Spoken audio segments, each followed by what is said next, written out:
Pasukan Pertahanan Israel, IDF, mengaku kalah dalam perang darat di Gaza. Bahkan saat awal pertempuran, Komandan Kompi IDF langsung menarik mundur pasukannya untuk menghindari banyaknya korban jiwa. Dilansir dari Tribunnews.com pada Jumat 1 Desember, hal itu diungkapkan oleh salah satu tentara IDF yang tidak disebutkan namanya. Pasalnya, tentara Israel terkejut dengan kekuatan Hamas saat awal serangan darat. Terlebih IDF saat itu hanya bersiap untuk konfrontasi ringan dan hanya siap mengantisipasi sejumlah kecil pejuang Hamas. Namun kenyataannya, di fase awal serangan darat IDF telah diserang secara membabi buta dari segala arah di Gaza.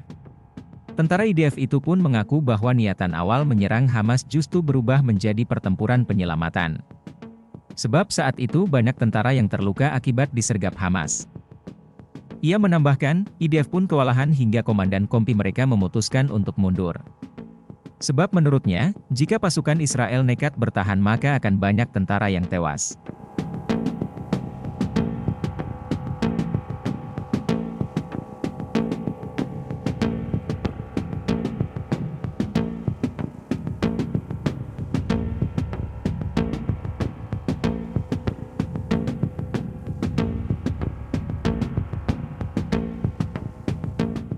Download Tribun X sekarang, menghadirkan lokal menjadi Indonesia.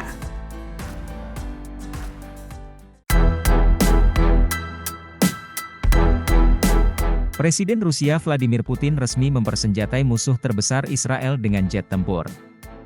Jet tempur yang dikirimkan pun bukan jet tempur biasa, namun jet tempur yang punya kekuatan lebih tinggi dari jet tempur Amerika Serikat. Musuh terbesar Israel yang dibantu Rusia adalah negara Iran.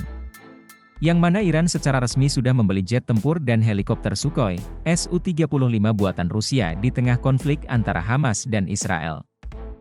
Angkatan Udara Iran hanya memiliki beberapa lusin pesawat serang, termasuk jet Rusia serta model-model tua milik AS yang diperoleh sebelum Revolusi Islam tahun 1979. Untuk itu, Iran kini menambah kekuatan militer mereka dengan jet tempur Sukhoi Su-35, helikopter serang Mil Mi-28, dan jet latih Yak-130 untuk bergabung dengan unit tempur Angkatan Darat Iran. Iran dan Rusia telah meningkatkan kerja sama pertahanan mereka sejak invasi Rusia ke Ukraina. Kedua negara yang berselisih dengan negara-negara Barat yang dipimpin AS itu kian bersama menyatukan kekuatan. Waktu penandatanganan perjanjian ini bertepatan dengan ketegangan yang sedang berlangsung di Timur Tengah terkait konflik Gaza.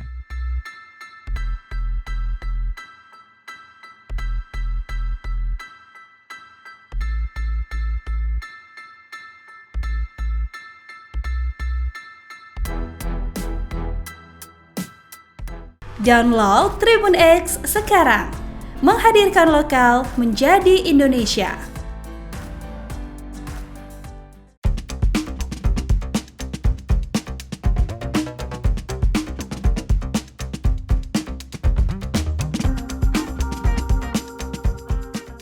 Hamas memberikan hadiah kepada Presiden Rusia, Vladimir Putin dengan membebaskan warganya yang ikut disandera. Hadiah ini sebagai bentuk penghargaan atas sikap yang diambil oleh Putin terhadap serangan Israel di jalur Gaza.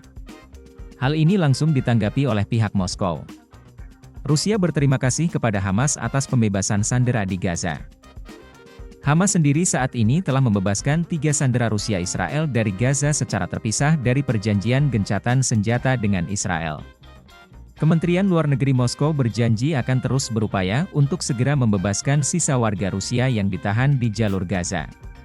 Sebelumnya, kabar pembebasan warga Rusia Israel ini diungkapkan oleh Musa Abu Marzouk, seorang pejabat dari sayap politik Hamas. Namun tak dijelaskan apakah warga yang dilepaskan tersebut juga memiliki kewarganegaraan Israel. Kerabat sandera Israel Rusia yang ditawan oleh Hamas di Gaza sempat pergi ke Moskow minggu ini. Hal itu untuk mencari bantuan Kremlin agar anggota keluarga mereka dibebaskan oleh Hamas. Moskow pun membantu pembebasan Roni Krivoy pada hari Minggu.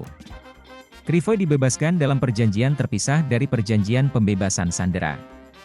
Hal itu diduga sebagai bantuan Hamas kepada Moskow.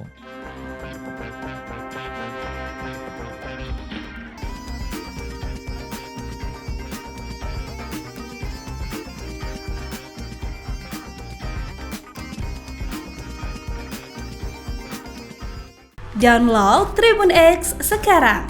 Menghadirkan lokal menjadi Indonesia.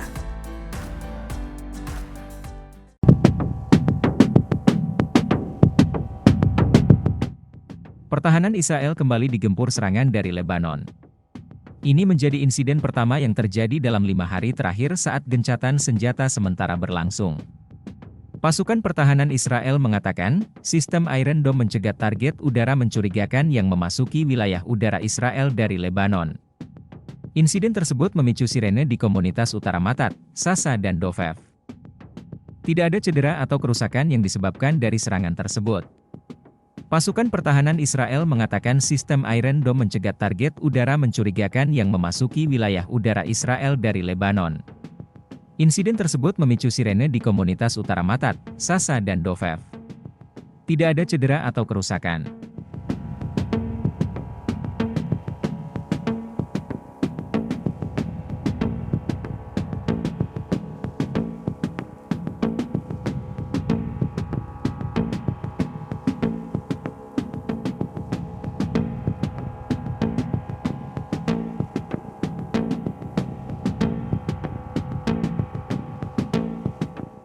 Download Tribun X sekarang.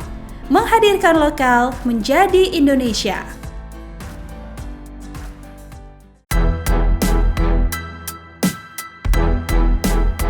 Israel mengumumkan dimulainya kembali pertempuran di Gaza setelah gencatan senjata berakhir. Hal ini disampaikan oleh juru bicara militer Israel pada Jumat, 1 Desember 2023. Gencatan senjata di jalur Gaza antara Israel dan Hamas berakhir tanpa pengumuman perpanjangan pada Jumat pagi.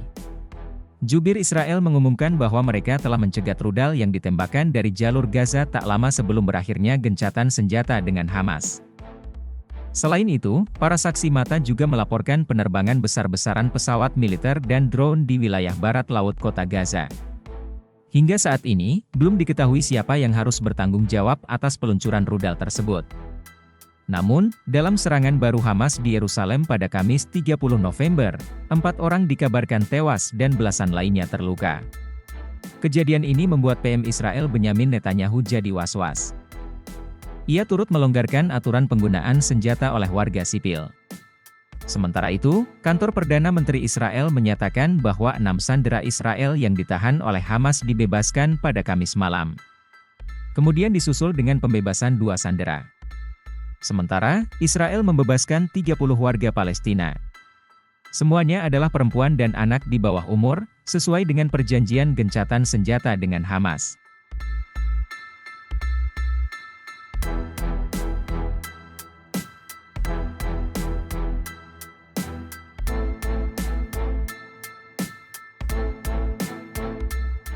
Download Tribun X sekarang. Menghadirkan lokal menjadi Indonesia.